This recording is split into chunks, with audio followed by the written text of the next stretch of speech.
If you've just joined us and you haven't seen the previous 2 episodes, they are available on the £2.73 Club. The information will be readily available during this presentation. So all you've got to do is click on the YouTube link and they're all there waiting for you. Number 1, number 2, and of course, within a few hours tomorrow morning, number 3 will also be on there as well. Now, I'm going to start by sharing the screen and get obviously our slides up to date of what we're actually doing. As I say, it's the 3rd in this long line, so please bear with us. There's hundreds of strategies available to people looking to get into property investment or development, and we are going to break them down one by one. So it's going to take us a while, but obviously things like that are worth waiting for. So just be with us, watch each episode, see what floats your boat, and obviously if there's a particular strategy that you like, you can ask us further questions on there. At any point during this presentation, if you do have any questions, there's a chat box, so please type them in, and after the session ends, in about half an hour's time, we will have a question and answer session as well. But if there is something that comes to you at a later date, or you're watching a recording of this, please feel free to email us. Our contact details are readily available during this presentation, and of course, our Facebook messengers there as well, so you can get us through the Facebook groups, the £2.73 group, or through our own individual Facebook pages. So you've taken a really big step.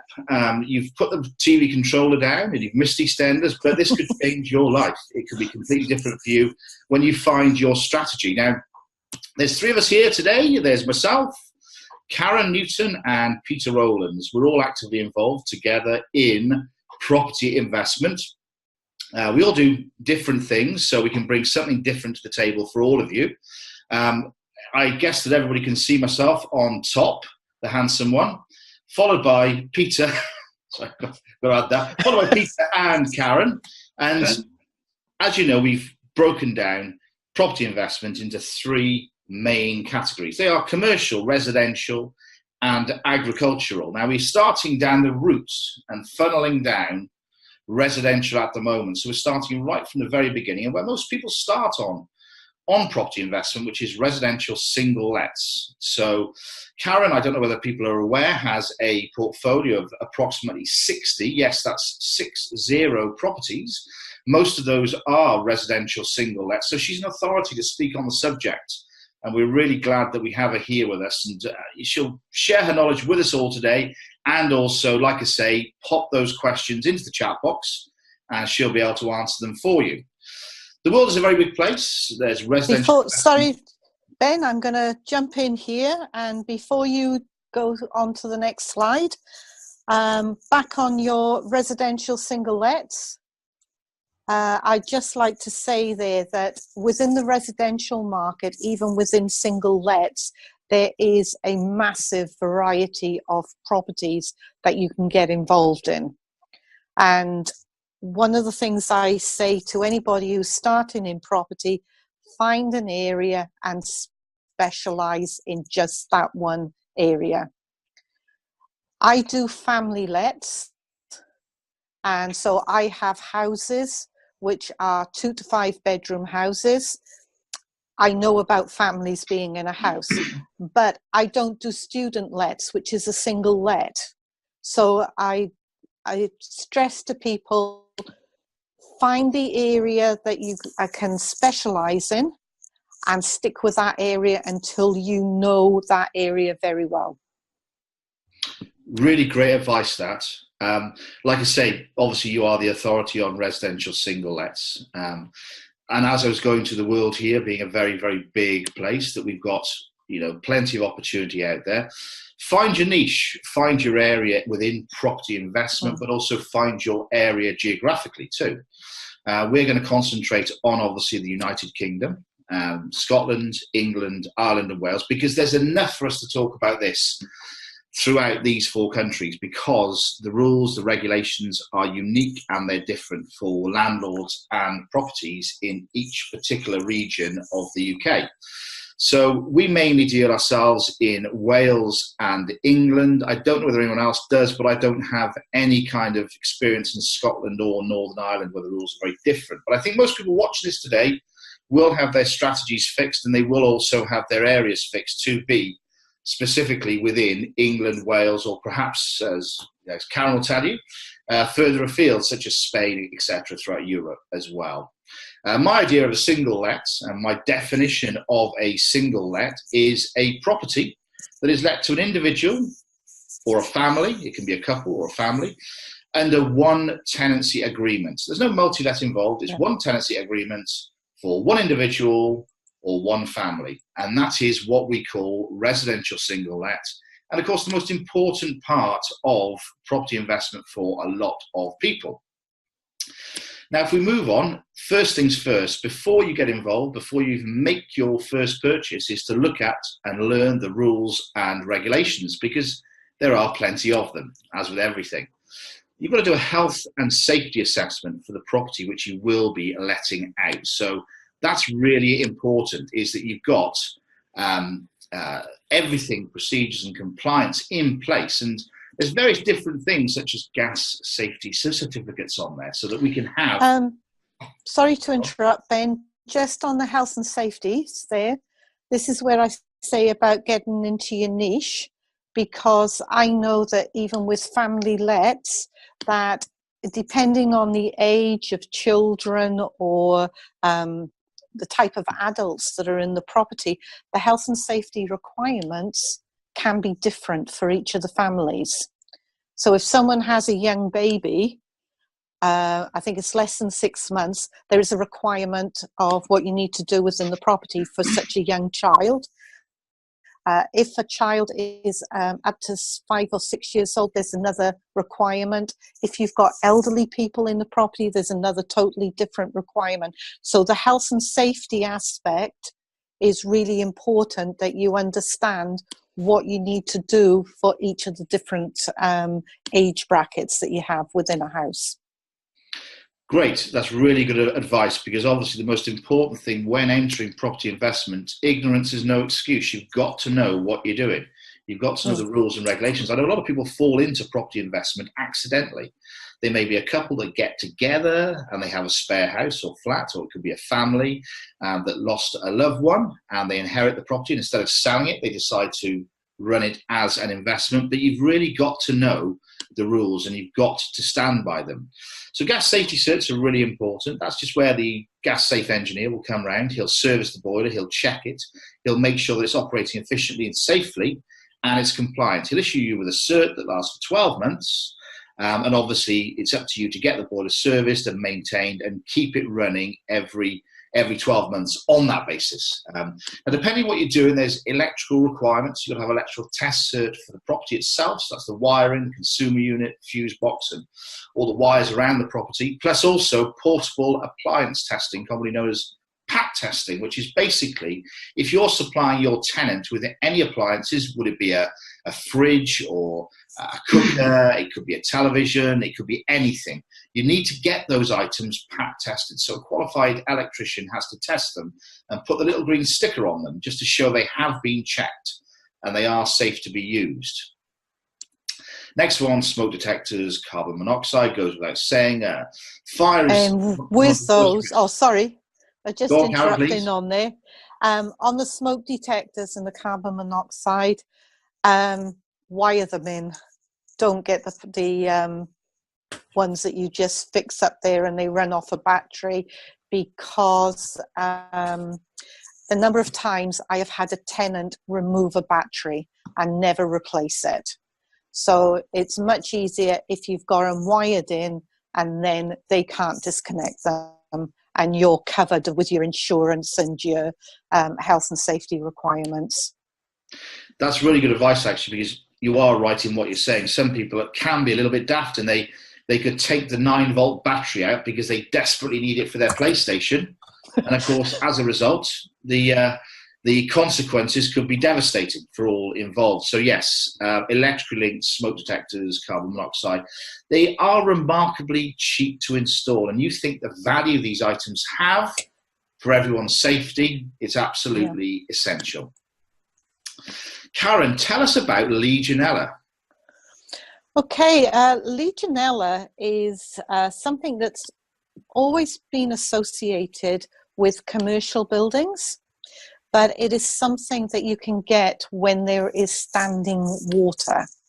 So in a residential property, one of the things that we look at is, it's not applicable with a combi boiler, but if you've got the old-fashioned water tank, then it pays to have a Legionella test done. About once a year you can get the inspection. I know our gas engineers actually inspect the property for us when they do the gas safety certificates. So it's only a quick check to make sure that there's no standing water around and that there's no chance of a Legionella infection.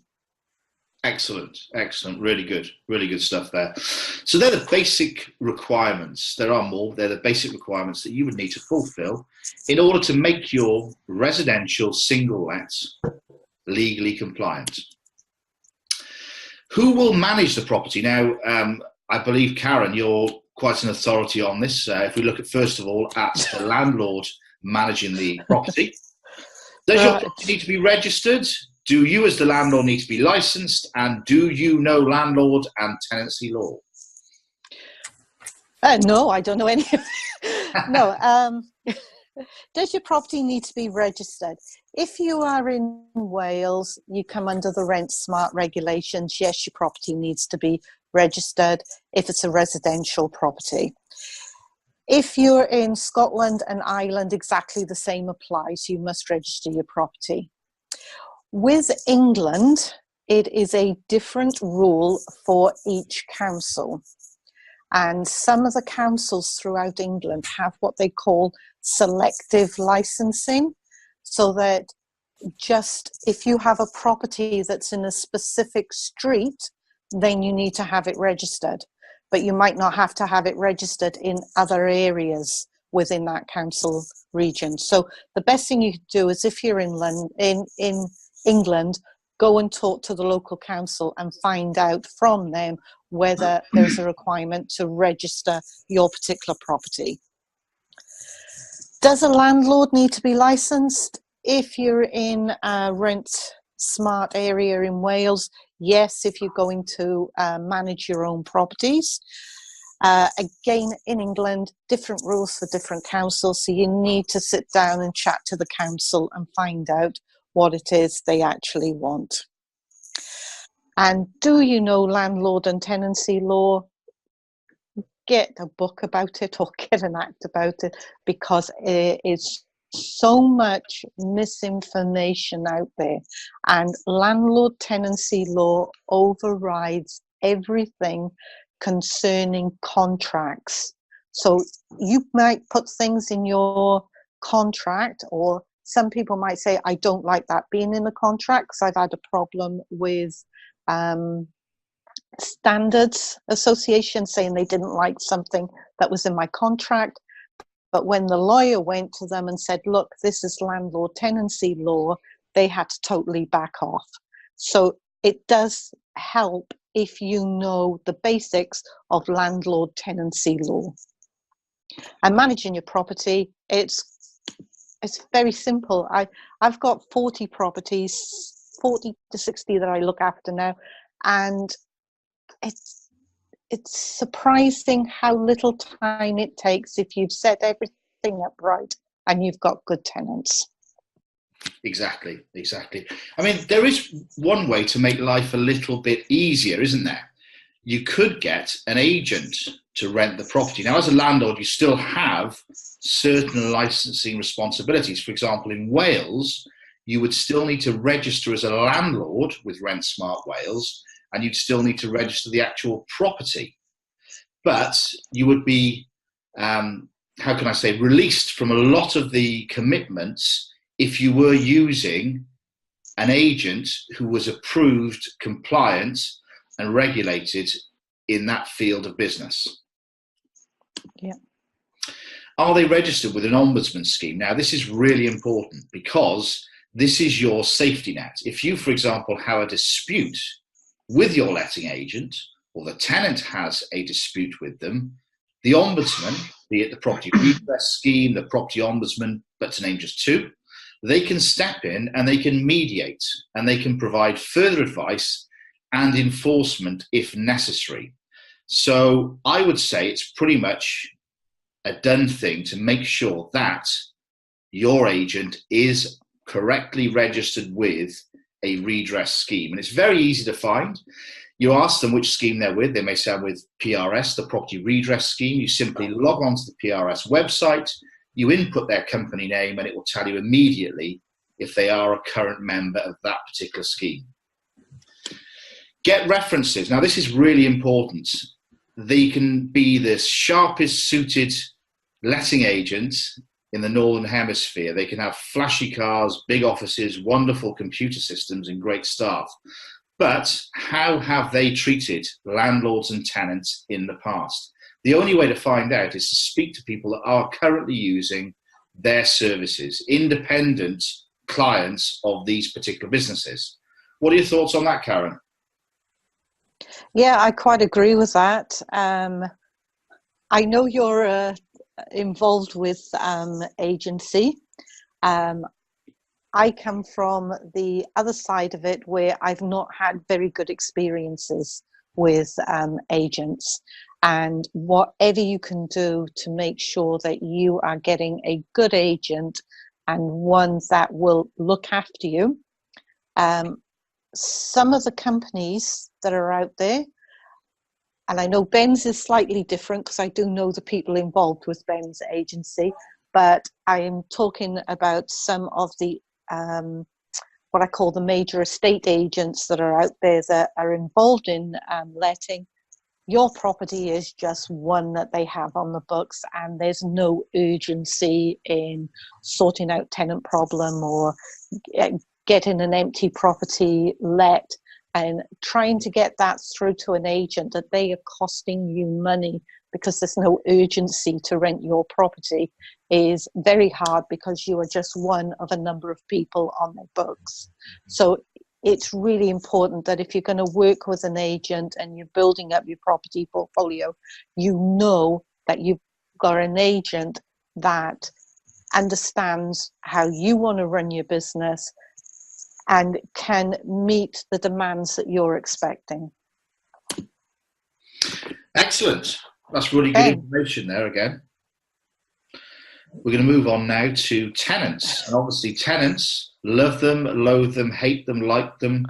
They are the lifeblood of the industry. And of course, without tenants, landlords wouldn't be here. So moving on to tenants, Karen, what can you say about this?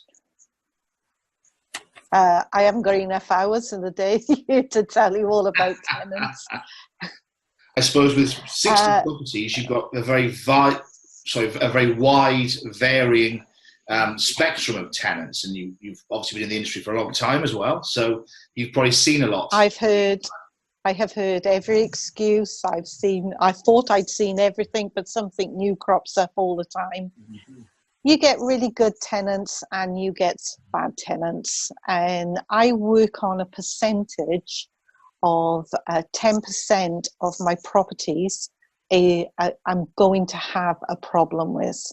Now, usually it's less than that, but I budget, when I'm doing my budget for a property and I'm working out times when the property is going to be vacant, expectations of income coming through, I budget within that 10% is going to be a problem with the tenant. And I don't go near the 10%. So it's always less than that, but I try to make a margin in there to make sure that I'm not going to get myself into difficulty with that property. One of the other things is reference tenants, and I try to reference with a previous landlord. And there is a scheme called landlord referencing where if a landlord has registered a tenant on that scheme, you can just ring up, find out who the landlord is, and have a chat with them. Data protection restricts you on a lot of information that you can provide. But what I tend to do is the very first question I ask the landlord is, would you rent to this tenant again? Just a simple, direct question. And if they say to me, no, then there's no way I'm going to touch that one. If they say yes, then I'll obviously go on and do more checks to find out whether I want that particular tenant in the property. Exactly. I suppose a lot of this boils down to experience. You can read any textbook under the sun, but it's not going to give you the kind of experience that you've had, the hard experience of having, the worst end on your doorstep. And I think it's really important that, when people talk about good, bad, indifferent tenants, like you said, you've got to be very, very canny with it. The worst thing in the world is to have a tenant come along, you've got an empty property, it's been empty for perhaps a little while. They're desperate to move in. They can move in tomorrow. You get rent tomorrow. Great. You stop and think, well, hang on a second. Why are they so desperate to move so very quickly? Where have they come from? What's happened to them? And what's the history? And it's quite often then you think, well, hang on a second. Even if I have this property empty for another 2, 3, perhaps even a month, it doesn't matter, because it would be better than having that particular tenant move in immediately. Yeah. And when you get your tenant in the property, they might pass all the checks, they might look to be a really good tenant, but you don't know what that tenant's going to be like until month 2, when the second rental is due. And that tells you, it's always the second rental lets me know whether I've got a good tenant or not, because they might seem absolutely fantastic and pass all the checks. But if you're going to have a problem with them, it's usually that second rent lets you know whether they can really afford to be in that property or not. But although we talk about the negatives of tenants, I've got some absolutely amazing tenants who have been with us for like 15, 16 years, and we've never had any problem with them. So for all the time when you say, yes, I've got a bad tenant, there are a lot of really good, excellent tenants out there. That's really interesting. Really, really interesting. Again, boils down to experience. What everyone's going to say to us is, well, hang on a second, where do I start? The thing to do is get somebody on board with you. Perhaps when you're looking at your first property, do a joint venture partnership with somebody who has worked in the industry, or somebody who has been investing in the industry for a while. Or pick a really good letting agent, using the advice that we just gave earlier about references and redress schemes, etc. Pick the region's favourite estate agent to help you learn, to gather the experience that you'll need to become a good landlord yourself, a good judge of character, so you can maximise upon your particular business. Are we ready to move on to the next slide, Karen? I think so. We haven't got enough time to talk about tenants. We could be here. I'm going to write a book, and it's probably going to be about this thick by the time I finish it. I mean, the funny thing with tenants, I've just looked at Multilet now, is that I don't have any hands-on experience with them right now, because it's looked after by our lettings agency. But I've worked at the coalface. I've been there. I've dealt with tenants. I've dealt with the problems, the issues. I've dealt with the police. I've dealt with all sorts of really bad situations that have actually arisen. And some of them are really, really bad. Some of them are really, like you say, Karen, are really, really good.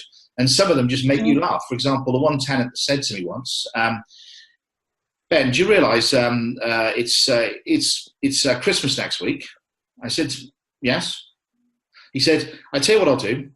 I will pay you double at the end of January. I said, okay, fair enough. I'll just put you on the phone to my children so you can explain to them why they'll be having their Christmas presents in February. And secondly, I realise it's Christmas because Christmas has been on the same day for an awfully long time. So it always is out there that you do get the buyers, the liars, the triers, but sometimes there's some things out there that you just have to chuckle at and just go along with it. So all good stuff, really. Guys, if you do have any questions, please feel free to type them into the questions box. I know we are going through things that are rated not, so probably going to be something which will come back to us at a later date. If you want to rewatch this webinar, it will be on YouTube tomorrow morning. Next time, in approximately a fortnight, we'll be taking an in-depth look at Multilet. So we'll still be on the residential theme, but we'll be looking at Multilet, which is where we have a building or a property that is let to 2 or more individuals or families within that. And that can be flats, it can be an HMO, a house of multiple occupancy or occupation, depending on which part of the UK you actually come from. It can be a variety of different things. So that's going to be a really great webinar. Again, we'll go through that pretty quickly, but we'll take an in-depth look at that. So that's one for the diary. Watch out for the links. Go on the £2.73 Club or onto our Facebook pages. The links for that particular Tuesday webinar will be on there again, okay? I'm just looking now. Peter, have we got any questions that have actually come up? No, I've not seen any. Okay, everyone's quiet. Everyone's gone quietest. Not a problem, guys. Like I say, you'll see the screen now. My contact details are on here. So you've got my telephone numbers and my email address. So if you want to contact me, please feel free. And likewise, you can contact Karen and Peter through the £2.73 Club or through the Facebook pages. Now, before we go, Peter, have you got anything to say? Karen? No, I think you've covered it all very well. Sorry, go on, Karen. All I was going to say is, if you're doing residential property, there is so much information that you need to learn. And like you mentioned earlier, Ben, talk to someone who's been there before and has done it. When I started in residential property, I went to a lettings agent and I went day after day after day, and I sat down and I talked to them about the sort of properties they could let, the areas they could let, the people that were most inclined to want properties. So go and ask, put questions, come to us and ask questions, because we can guide you in our experience in dealing with the properties. Fantastic. Well, guys, thank you very much. Thank you to Peter. Thank you to Karen. Indeed, thank you to everyone that's logged on today, or everyone that's taken the time to watch this as a rerun on YouTube. Again, any questions, we're always here. We'd love to hear from you. It's what we do. So until next time, I'll bid you all a very good evening.